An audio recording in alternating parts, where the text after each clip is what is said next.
My name is Brian Nathan. I've lived and worked in Vietnam for nearly 2 years. But I've never stopped being surprised and awed here. Each time I visit a new land in Vietnam, I always have interesting experiences.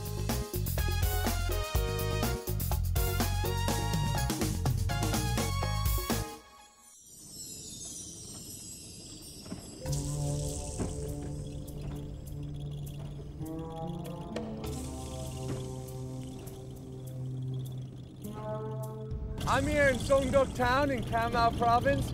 My name is Brian Nathan, and you're watching Vietnam Discovery.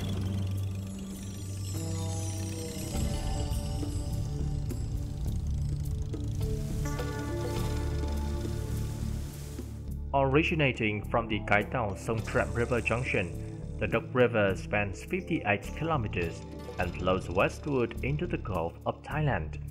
Sông Đốc town is located in Trần Văn Thời district, Cà Mau province. The name Sông Đốc means the Dốc River in English. Because Sông Đốc is an ancient coastal town, boats and vessels are still the most convenient means of transport. Although this place is a bustling urban area, it only has one main road and several narrow and winding alleys. Local people move around these alleys on foot or by motorbike. In Sông Đốc, I've explored the local people's traditional customs, daily habits and folk beliefs, which have formed the unique culture of the coastal region in southern Vietnam.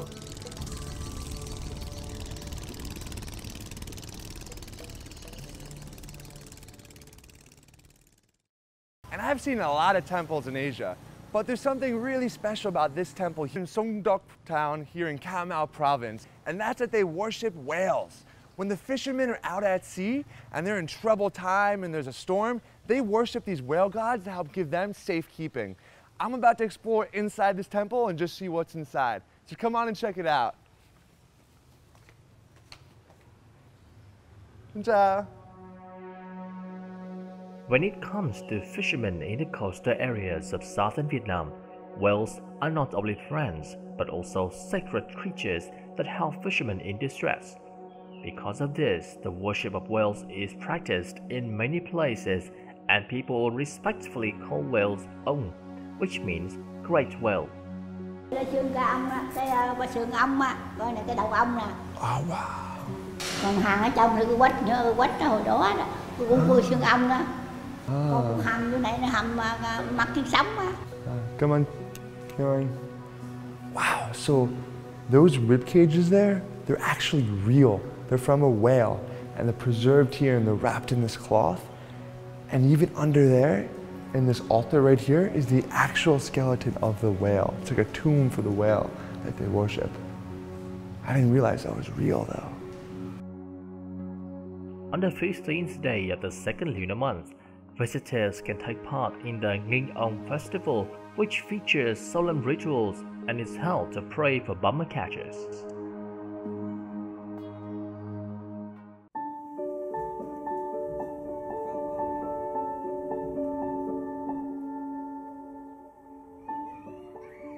In coastal areas, the men spend a lot of time fishing at sea and are considered soldiers in the front line. Meanwhile, most women stay home and make fishing nets. Tôi tên là Brian. Chị tên là gì? Tên Thắm. Nice to meet you.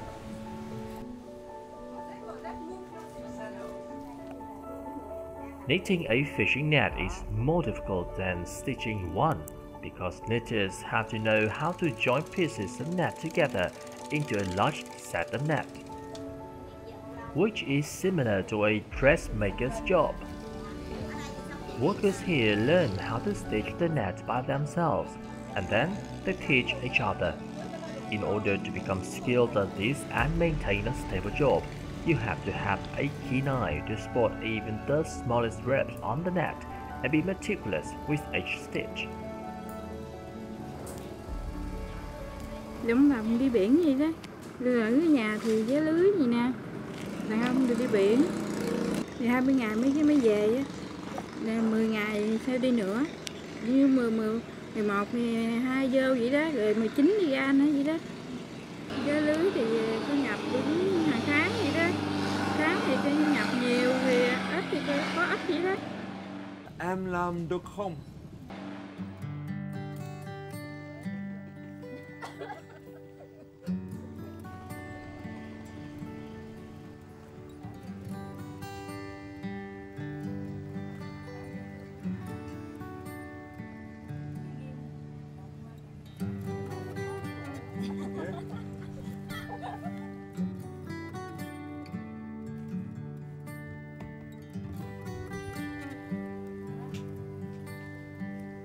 Not as easy as it looks.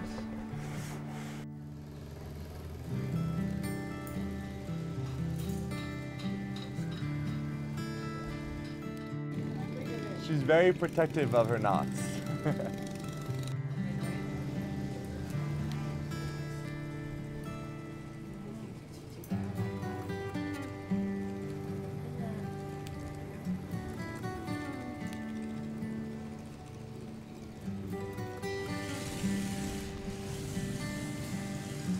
Okay, I think I got it now. So.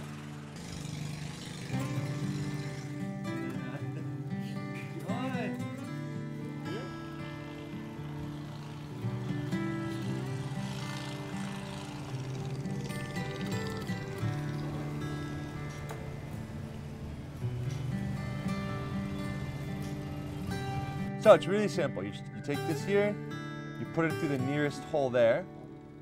Once you got that in, you just gotta pull, and then you go in through, back into the hole there, give it one pull there. And there you got it, folks. A perfect knot. Yep, and then just forgot that last hole there. Done. High five. All right, and that's how it's done.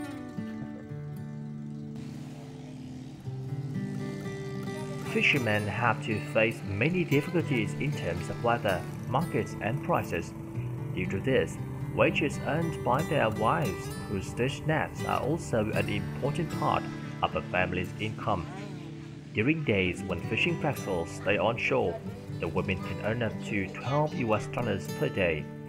When vessels go out to the sea like today, fishermen's wives can still earn enough for daily life. So she's here from 7 a.m. till 5 p.m. working.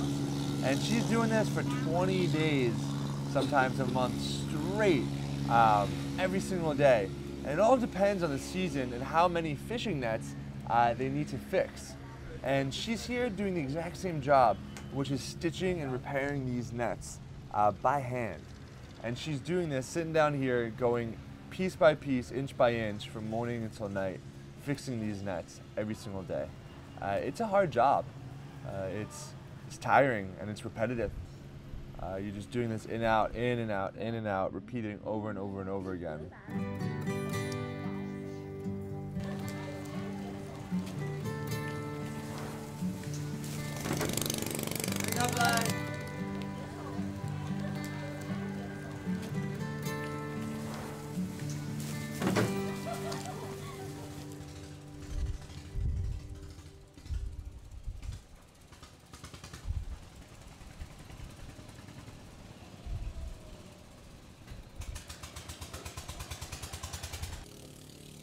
Anh có khỏe không?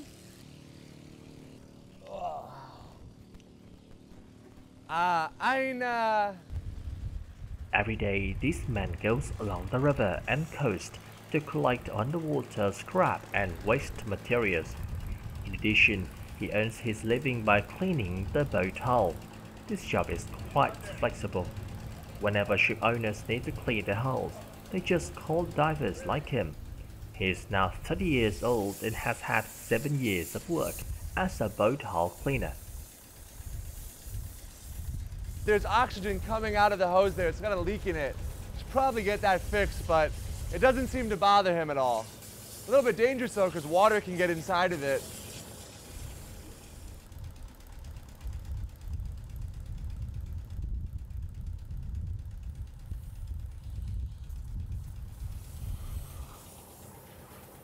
So these are what grows on the bottom of these boats here. They're like barnacles.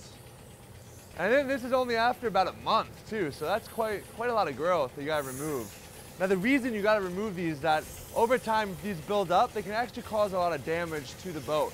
So you wanna scrape these off as much as possible, and that way it makes the boat last longer. So it's really, really key to get these off.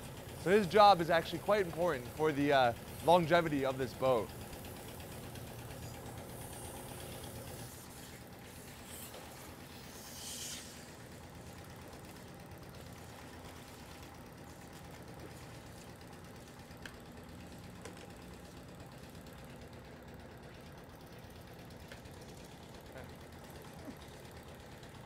Anh có mệt không? Mệt nhưng mà làm quen rồi. Rất mệt thô bao lâu? Tùy theo nhỏ lớn, rồi kích thước nó sao, nặng nhẹ nữa. Nếu mà để lâu lâu rồi mình làm lại thì nó hơi nặng, rồi nó hơi lâu, mất khoảng 2-3 tiếng. Còn nếu mình làm thường thường á thì mất khoảng chừng 1 tiếng thôi. Rồi nhỏ thì mình làm mau hơn một chút, còn nó bự ra nữa thì mình làm lâu một tí nữa. Có nguy hiểm không? Có nhưng mà không đến nỗi lắm. Mình làm quen rồi cái động tác của mình nhanh lẹ rồi là cũng không có đến nỗi mà nguy hiểm. Nè, 3 cái này là nó bị đứt nè. Con hào nó cắt á, khi mà mình đẩy nè, cái len nó trượt ra nè. Khi mình sủi ra, con hào nó bám rồi nè. Banh này. Làm quen rồi nè. Cái này là khi mà mình đẩy nó trượt cái len này. Rồi cái này nó bá vô trong đó, cái nó xước. Những cái dấu này là dấu làm ở đó ra không đó. Perhaps because diving is dangerous and requires a lot of skill, that there are already 30 house cleaners in Sông Town. On average, divers can earn up to 7 to 8 million Vietnamese đồng. Most house cleaners are poor and have no land to open their own business on, and can't afford a fishing boat. However, most are quite happy with their jobs.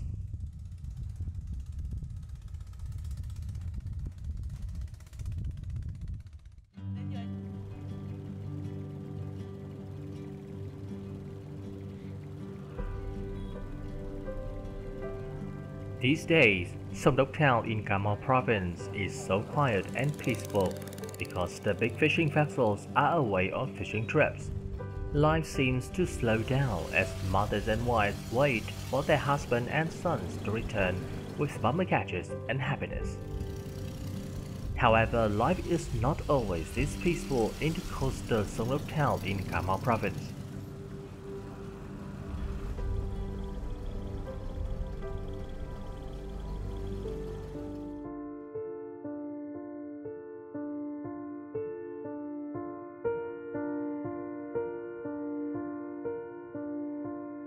I'm standing here at a monument that commemorates all the people that died here back in 1997.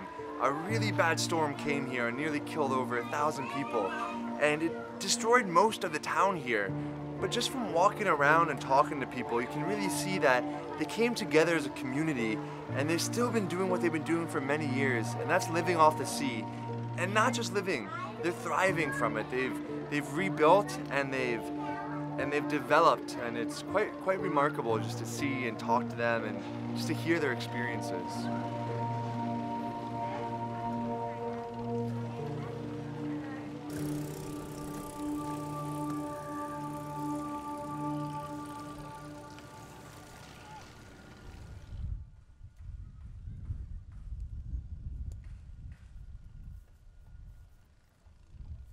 Con bão như thế nào? Cơn bão thì dông tới thì ghe chìm ghe thôi. Chìm ghe qua 2 ngày sau thì vớt xác người ta vô vậy đó. Ở nhà thì vô nhà thì trong bờ nhà sập hết rồi. Ở khu vực này sập nhà. Quen gì sập hết đây. Nhà đó thì nhà trong đây thì sập hết à. Tàu thì cũng chìm mà ở trong bờ cũng vẫn chìm luôn. Cũng vẫn có chiếc chịu không nổi chìm tại bờ luôn. Rồi đó là bão số 5 đó, rồi chở vô đây nè, chở xác người ta vô đây vậy đó, rồi bắt đầu cắt ở đây. Ai nhìn được thì nhìn nhưng mà không nhìn được thì đem ra ngoài biển trôn.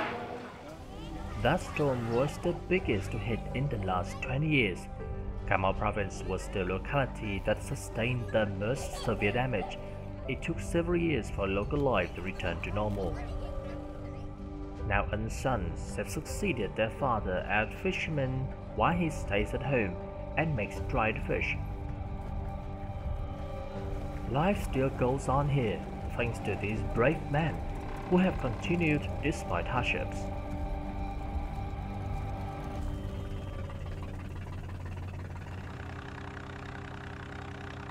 It's 4:30 in the morning. I'm half asleep, but all these fishermen are wide awake. For them, this is just another day in their life. This morning, I followed a trawler to go fishing at sea. This trawler is small. It is only used for one-day fishing trips near the shore. Trawling, which entails catching fish by pulling a net through the water, is a traditional form of fishing in waters near the mainland.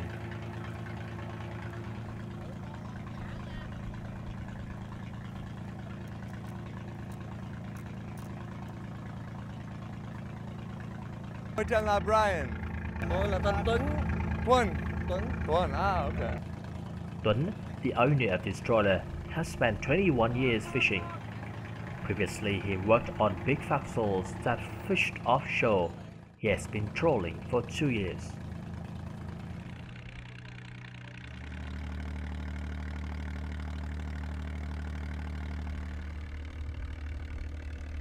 What we're doing now is we're casting out the net. Putting this out back here, hopefully we'll catch some stuff today. I'm helping them unravel it here. It's pretty tangled up. From what I can see, fishermen spread large sets of nets into the water and then drive the trawler at high speed in order to catch seafood. As the trawler runs at high speed, fish and shrimp are driven into the net. On each day of trawling, Tuấn drops the net 4 times. This form of fishing requires a lot of fuel, so the cost is high. So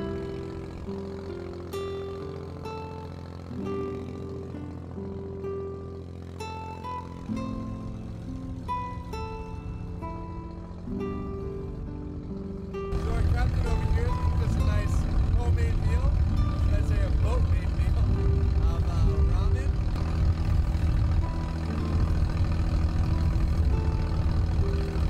Oh, good. Got a little spicy too. Woo! Phenomenal.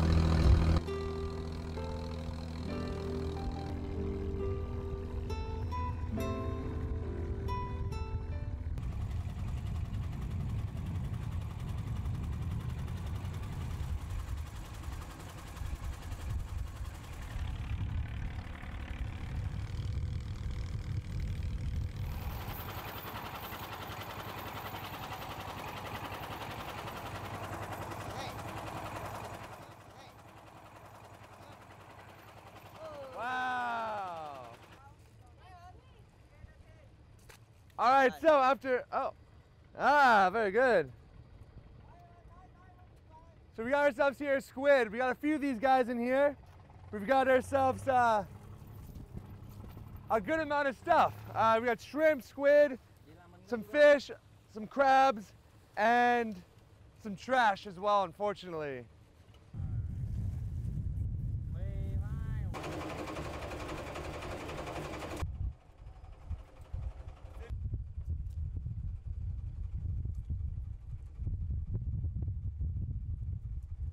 A lot of the fish that we caught are these little baby ones, which we don't really want. We want the big, mature ones, because those will get the most value at the market. Trawling catches even the smallest fish, which is why many consider it to be a destructive form of fishing that can wipe out large areas of underwater wildlife. Although many people do trawling as their livelihood, Tuấn tells me that trawling is not encouraged in some areas. Strict regulations on the sizes of mesh, the time and locations of trawling must be observed. In addition, fishermen using trawlers now face many difficulties in fishing. Như hôm nay thì nó không đạt, bởi vì làm như nó hết con nước đồ đó, rồi nước nó cũng hơi xấu quá nè, quýnh không đạt nhiều. Bữa nay tính ra gì là nếu quýnh giã cào như vậy là nó chỉ đủ dầu, không có lời. Sao anh không design? Đi vài ngày thì thí dụ như làm cái hàng muối khơi đi vài ngày á thì phải đòi hỏi cái tàu phải cho lớn. có phương tiện lớn đừng mình hầm lớn mình muối được lâu ngày. Còn như mình tàu nhỏ mình chỉ quýnh trong cạn rồi mình đi sáng đi chiều vào.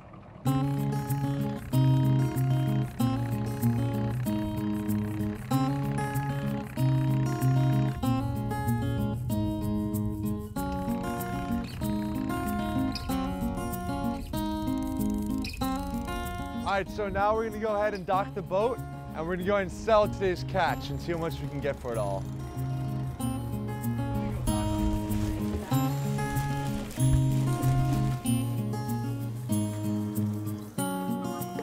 All right, guys.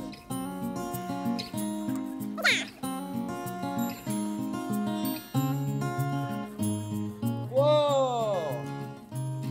I know it. 15! Just kidding. We got about 3.5 kilos. Baki.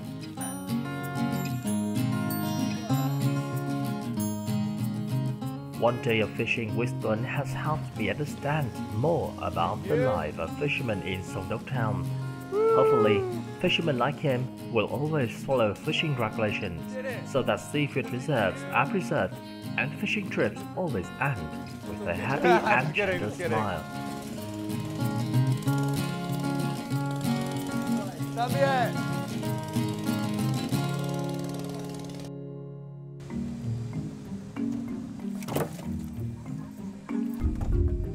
After exploring the aquatic culture of the town, my final destination in Sông Đốc Town was a seafood processing workshop. So I'm at a really special workshop here in Sông Đốc, and that's because they process anchovies. These fishermen out in the sea, they just came from their bigger boat out there, and they're bringing in today's catch, which is gonna be hopefully a lot of anchovies. Wow, niote! That is pretty good for off-peak season.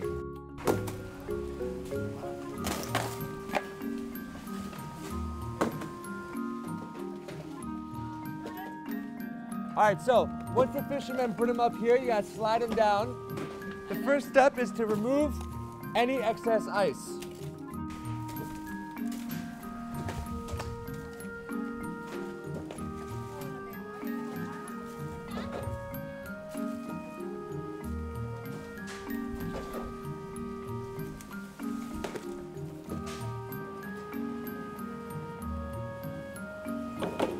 Salmon done. Not bad. Now, once we got these, we're gonna bring them over here. So, what this station is here is they're actually going to be washing all the anchovies to get rid of any excess ice or any other fish or anything that might be stuck on them.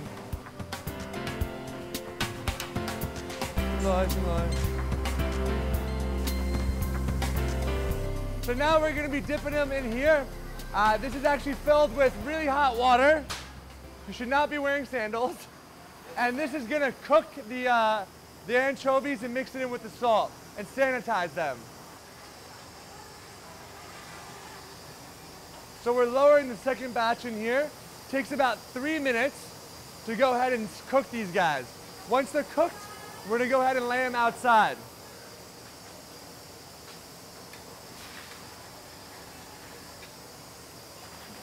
It smells pretty good, actually, like fish soup.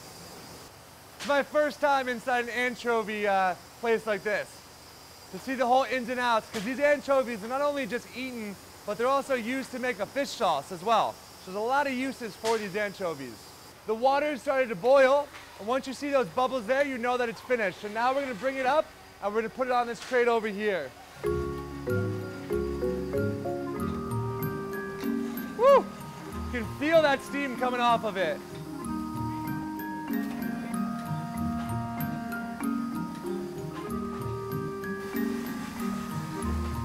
It's hot. Yeah.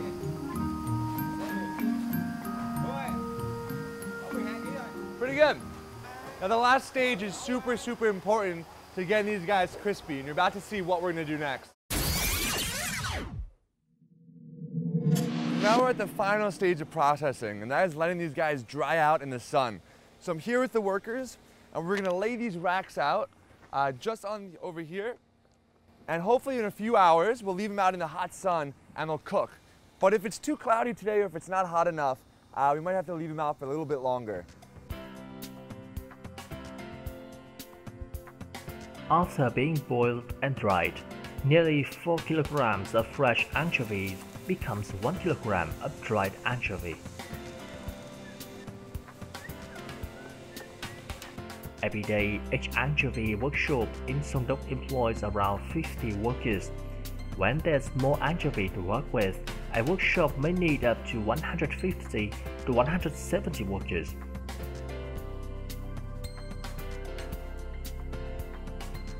I've had such an amazing time here in Sông Đốc and Cà Mau. Just getting to know the people, trying out the jobs, and experiencing what it's like to walk in their shoes for a day has been really rewarding and eye-opening.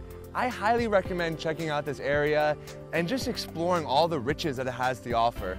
I've had such a fun time here. I hope you guys have too. So from all of us at Vietnam Discovery, I'm Brian Nathan, and I'll see you guys next time.